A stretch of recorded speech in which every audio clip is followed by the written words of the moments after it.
a emissora da Casa do Povo.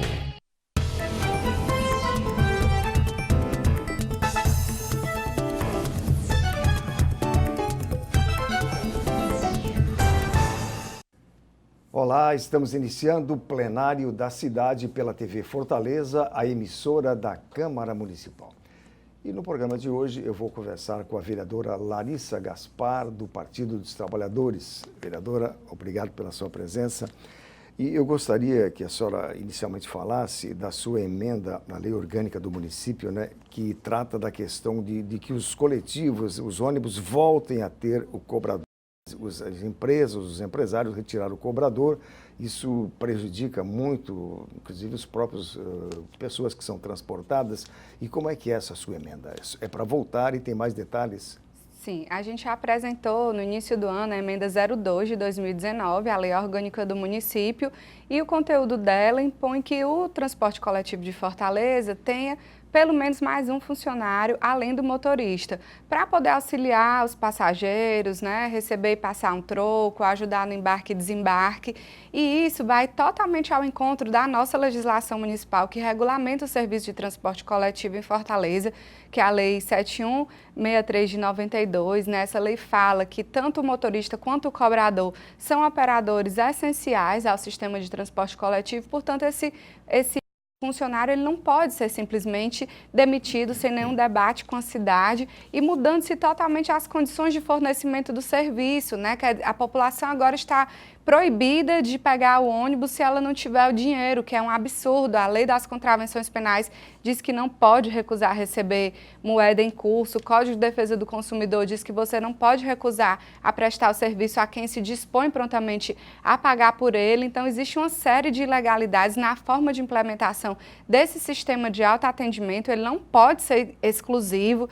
Nós já apresentamos essas denúncias para a Prefeitura de Fortaleza, para a Defensoria Pública, para a OAB e agora, por fim, nós entramos com a ação popular no Poder Judiciário para que as providências para sanar essas ilegalidades sejam tomadas, né? O prefeito está assistindo uma série de ilegalidades, a ilegalidade do autoatendimento exclusivo, receber só cartão, a ilegalidade de demitir os cobradores, já que a nossa lei prevê a presença deles no sistema, e a ilegalidade do motorista acumular a dupla função, dirigir e vender um cartão, né? Cartão, por sinal, que está sendo vendido a R$5, valor superior ao preço estabelecido no decreto do prefeito, que é R$3,60. Então, a população está sendo totalmente lesada e o executivo não está tomando nenhuma providência. Realmente, isso aí é uma situação muito grave. E a minha esposa foi com a mãe dela no centro de carro, depois a mãe dela voltou com o carro, ela foi fazer outros serviços no centro e daí ela ia voltar de ônibus. Passaram 2 ônibus, ela não pôde pegar porque ela não tem o passe, não podia pagar com dinheiro.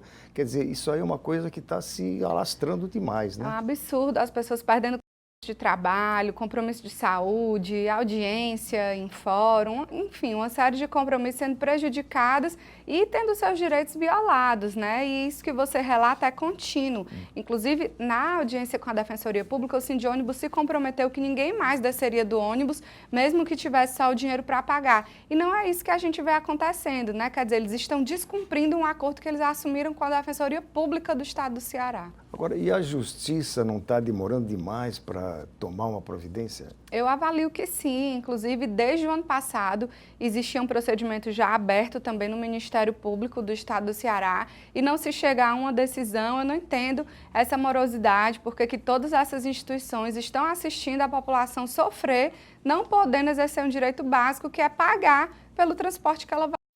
Exatamente, é um absurdo que está acontecendo, né? E parece que isso aí tem que tomar um caminho aí de estancar isso aí. Com certeza, por isso nós provocamos o Poder Judiciário na esperança de que eles façam cessar essas ilegalidades e garantam os direitos das pessoas de pagar pelo serviço com dinheiro, né? É um absurdo você negar a prestação do serviço a uma pessoa que está ali com dinheiro para pagar a passagem. Exatamente. Vereadora, a senhora também é presidente da Comissão dos Direitos Humanos e a Comissão dos Direitos Humanos sempre realiza visitas e tal. Quais foram as últimas visitas da comissão? Pronto. Recentemente nós visitamos o Centro de Triagem do Sistema Socioeducativo, nós estamos visitando todas as unidades do sistema e o que a gente encontra é realmente a necessidade de ter mais socioeducadores para poder realizar atividade com os jovens, né, com os adolescentes que estão lá dentro do sistema. Também temos visitado os CAPs, falta só um CAPs para a gente finalizar todos os 15 CAPs da cidade de Fortaleza e a dificuldade é muito grande, falta profissional. Os CAPs, né, como é que está a situação? Ela continua difícil? Muito difícil, Paulo, falta profissional. Tem CAPs com 9.000 usuários referenciados e um psiquiatra de 16 horas para fazer atendimento da população. É um absurdo. Tem CAPs que nem psiquiatra tem. Né? Falta psicólogo, falta assistente social, falta terapeuta ocupacional, as equipes são insuficientes e a estrutura de alguns é muito precária, sem condições de acessibilidade. Teve CAPs que a gente visitou que a sala tem tanto mofo que você não consegue entrar, fica inutilizado, né? Então, precisa continuar realmente investindo tanto na infraestrutura quanto na equipe de profissionais para dar um atendimento qualificado à população. Eu me lembro que no começo do ano, a Comissão dos Direitos Humanos visitava aquelas áreas assim onde pessoas ocupavam um local, né, porque não tinham onde morar e tal, e esse aí já foi resolvido? Não, a gente continua visitando. Fortaleza tem um déficit aí de mais de 130.000 moradias, a gente continua visitando. Recentemente nós estivemos na ocupação Nova Cajazeiras, né, uma área bem precária, que a prefeitura poderia melhorar pelo menos o entorno daquela região, implantando sistema de drenagem, fica ali por trás da Avenida Paulino Rocha, né? Muitos bebês, idosos, pessoas com deficiência, então tem que ter um investimento para melhorar a infraestrutura urbana da cidade, questões básicas, saneamento, drenagem, iluminação. Muito bem. Plenário da cidade, vamos fazer um breve intervalo e na volta eu continuo conversando com a vereadora Larissa Gaspar. Aguarde um instante só.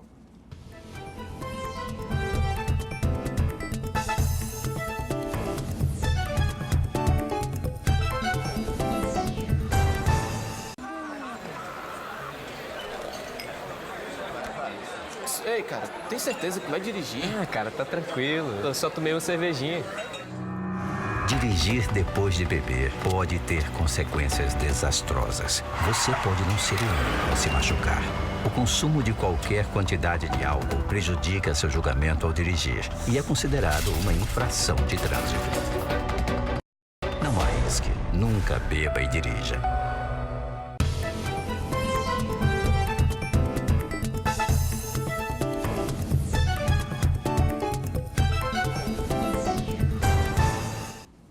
Estamos de volta com o plenário da cidade. Estou conversando com a vereadora Larissa Gaspar, do PT. Vereadora, também é do seu interesse, né, falar da situação nacional, internacional e na questão nacional, um dos grandes destaques da semana que passou foi a liberdade do ex-presidente Lula da Silva. Eu gostaria que a senhora se manifestasse sobre esse fato. Paulo, para nós foi uma grande alegria, né? Há muito tempo que a gente ansiava por essa decisão, porque a gente considera que o processo que condenou o ex-presidente Lula é um processo absolutamente nulo, privado de vícios de legalidade, a começar pelo juiz, que é um juiz absolutamente suspeito, né, que já assumiu aquela função com o intuito de condenar, que coordenou a atuação do Ministério Público, inclusive orientando que se retirassem procuradoras, porque, segundo o entendimento deles, não faziam a defesa ou a acusação necessária. Então, um processo totalmente eivado de nulidades e que ele tem que ser anulado, né, e restabelecida a liberdade por completo do presidente, não só em razão dessa decisão da prisão em segunda instância, que eu considero acertado, porque a gente tem uma lei maior nesse país, nós vivemos no Estado Democrático de Direito e, portanto, devemos observância às leis. E a nossa Constituição ela é muito clara no seu artigo 5º, né, quando fala dos direitos e garantias fundamentais, que ninguém será considerado culpado, senão após o trânsito em julgado da sentença penal condenatória. E no caso do presidente Lula, não houve trânsito em julgado da sentença penal condenatória, então ele não poderia estar preso, já que ainda existem recursos a serem interpostos e analisados e julgados, né? Da mesma forma, o Código de Processo Penal também diz que ninguém vai ser levado preso, senão por decisão do juiz, transitado em julgado, motivada, ou prisão em flagrante, prisão preventiva ou prisão temporária, né? Essas são as hipóteses de de prisão que existe. Então, é uma decisão acertada que, para mim, não cabe interpretação, é a literalidade da nossa Constituição. E eu acho que o que tem que se fazer é estudar uma revisão do Código de Processo Penal no sentido de dar mais celeridade aos recursos, né? Você diminuir, eu acho que existem recursos aí que às vezes têm um caráter protelatório, então você tem que enxugar um pouco a máquina recursal para que você tenha decisões mais ágeis, mais céleres, né? E beneficiar todo o conjunto da sociedade. E caso o Congresso, digamos, de uma forma rápida, né, mude a lei, né, coloque que após julgamento em segunda instância deve acontecer a prisão, isso aí alcançaria o presidente Lula e outros? Na verdade, eu acho que não é possível uma emenda constitucional para alterar esse termo da Constituição, porque isso é uma cláusula pétrea, né? O artigo 60 da Constituição, ele estabelece quais são as cláusulas pétreas, né? Quais são as questões imutáveis na nossa legislação, quais são os direitos mais caros. E o princípio da presunção de inocência é um desses direitos, né? É uma cláusula pétrea que não pode ser mudada simplesmente porque a conjuntura está desfavorável a quem está no poder, né? A Constituição não é um sapato que você troca a partir da conveniência da roupa que você está vestindo. A Constituição é a lei maior desse país que tem que ser respeitada. Então, como cláusula pétrea, como direito e garantia fundamental, constitucional, esse artigo que trata da presunção de inocência, ele não pode ser modificado por emenda constitucional. Isso seria um golpe de Estado. Agora, vereadora, as pessoas que consideram, que concordam que houve problemas no julgamento, que seria uma história. E também a outra história seria se realmente o presidente não esteve envolvido com ilícitos. Essa apuração, ela se dá dentro do processo, dentro dos autos do processo, né? E na decisão não existe nada que atrele a autoria ou materialidade do que é imputado à aquisição daquele apartamento ao presidente Lula, né? Ele nunca esteve lá, ele nunca morou lá, ele nunca passou férias, não está no nome dele, não está em nome de nenhum parente dele. Então ele foi condenado numa coisa mais absurda do mundo, que foi por fatos indeterminados. Isso não existe, né? A sentença penal condenatória, ela tem que ser clara, precisa, devidamente fundamentada, motivada e tem que apontar claramente a autoria e a materialidade do crime, o que não aconteceu. O presidente Lula foi alvo de uma perseguição política notória, isso está reconhecido internacionalmente. Só o atual presidente que não quer enxergar, porque ele foi o maior beneficiário desse golpe. Com essa decisão ilegal, eivada de ilegalidades, afastou-se do pleito uma pessoa que tinha muita condição de ganhar, inclusive, eleições presidenciais de 2018. Isso aí está muito claro, foi uma perseguição política para afastar o candidato que tinha a maior chance de ganhar as eleições do processo eleitoral. No caso aí, quem condenou o Lula falou na questão assim de uma figura alemã, inclusive, que agora está me fugindo assim, do fato, domínio do fato, seria isso? Esse que seria o principal que condenou o Lula?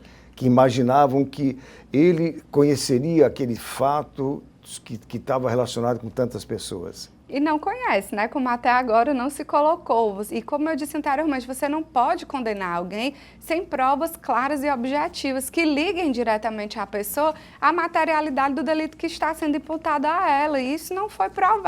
Como eu disse, a própria sentença fala lá em fatos indeterminados. E as gravações que surgiram a posteriori, né, mostrando a estreita relação e a atuação do juiz orquestrando a acusação, isso é um absurdo, né? Você fica notória ali a parcialidade do juiz com o objetivo claro de condenar uma pessoa. E o juiz, o princípio do juiz natural, ele tem que ser imparcial, né? Ele tem que julgar com base nas provas que são produzidas e jamais ele pode interferir na produção dessas provas. E foi justamente o que aconteceu nesse processo de condenação do ex-presidente Lula.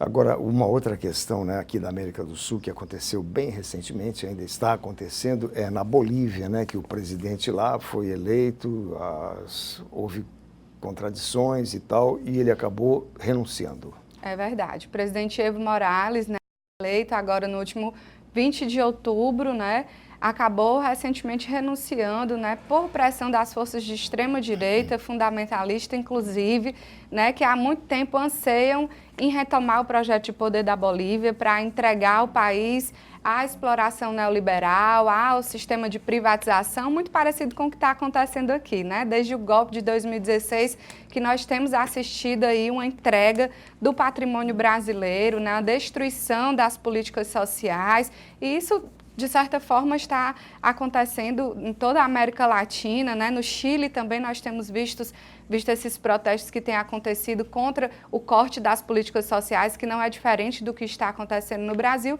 E agora na Bolívia, com a renúncia do presidente Evo Morales, renúncia essa que se diga, foi um golpe, né? Porque ele foi forçado pelo comando das Forças Armadas e pelo comando da polícia boliviana a renunciar para que não houvesse mais morte, mais violações de direitos. Então, é um verdadeiro absurdo o que está acontecendo na Bolívia, né? Teve uma prefeita, inclusive, que foi sequestrada, agredida, teve seus cabelos cortados, foi obrigada a andar descalça pelas ruas da cidade. Quer dizer, uma total violação dos direitos humanos está acontecendo ali na Bolívia e, inclusive, a Comissão Internacional, a Corte Interamericana de Direitos Humanos, ela diverge da posição da OEA, né? A Corte integra a OEA, mas ela diverge da posição da OEA com relação ao processo de eleições da Bolívia, né? E tem manifestado a sua preocupação com as graves violações de direitos humanos que estão acontecendo no país, que já deixaram, inclusive, 3 mortos, né? E mais de 400 feridos. Vereadora Larissa Gaspar, muito obrigado pela entrevista e bom trabalho na sessão plenária de hoje e todas as outras sessões. Muito obrigado. Eu que agradeço, Paulo. A gente está à disposição aí sempre que precisar. Tá certo, obrigado. Plenário da Cidade termina aqui. Obrigado pela sua companhia e até amanhã.